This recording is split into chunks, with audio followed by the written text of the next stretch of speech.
অনেক ভালো হচ্ছে আলহামদুলিল্লাহ, অনেক খুশি। দোয়া রাখবেন জানি এভাবে আমরা আগাতে পারি ইনশাআল্লাহ। বিশ্বকাপ আসে। ব্রাজিল সমর্থকদের জন্য কি বলতে চান? বেশি বেশি 7 আপ ঠান্ডা পানির খালো মাথায়। খুব গরম, খুব গরম, অনেক অনেক অনেক প্রেসার গেছে। হ্যাঁ, আজকে কেমন কাটবে ওদের দিন? যাই না, তর্ক করবে ভাই, খুব তর্ক। আরে ছোট দল, আমরা হলে 7টা দিতাম, তোমরা মাত্র 3টা দিছো।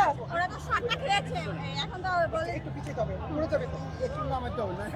ব্রাজিল সমর্থকরা বলে আর্জেন্টিনা প্লান্টিকে গোল দেয় কিংবা হাত দিয়ে গোল। কথা হইছে ভাইয়া, প্যালেন্টিক তো আমাদের ভিক্ষা দেয় না, তোমাদেরও দেওয়া হয় চান্স, তোমরা জিতো, তাই না? না জিতে কেন তর্ক করবা? তোমরা জিতো, সমস্যা তো নাই, তাই না?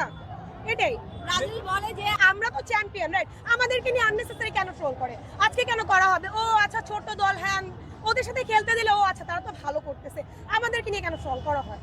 মানে যার যার পার্সোনাল চয়েস, পছন্দ থাকতেই পারে, আমাদেরকে পোক করে বিধায় তো আমরা করি, তাই না? ব্রাজিলকে কেউ তো ওরা বলে যে বিপক্ষে দাঁড় খেলা চলে আসে।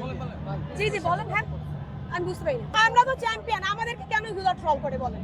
তো আমাদেরকে করলে আমরা করবো না, আমরা ছেড়ে দিব? ঠিক ঠিক স্বাভাবিক, ছেড়ে দিব না তো আমরা। আজকে 2 লিটার করে 7 আপের জন্য আমাদের এটা দরকার ছিল আমাদের। মাথায় পানি ঢালতে বলেন, ব্রাজিল মাথায় পানি ঢালো।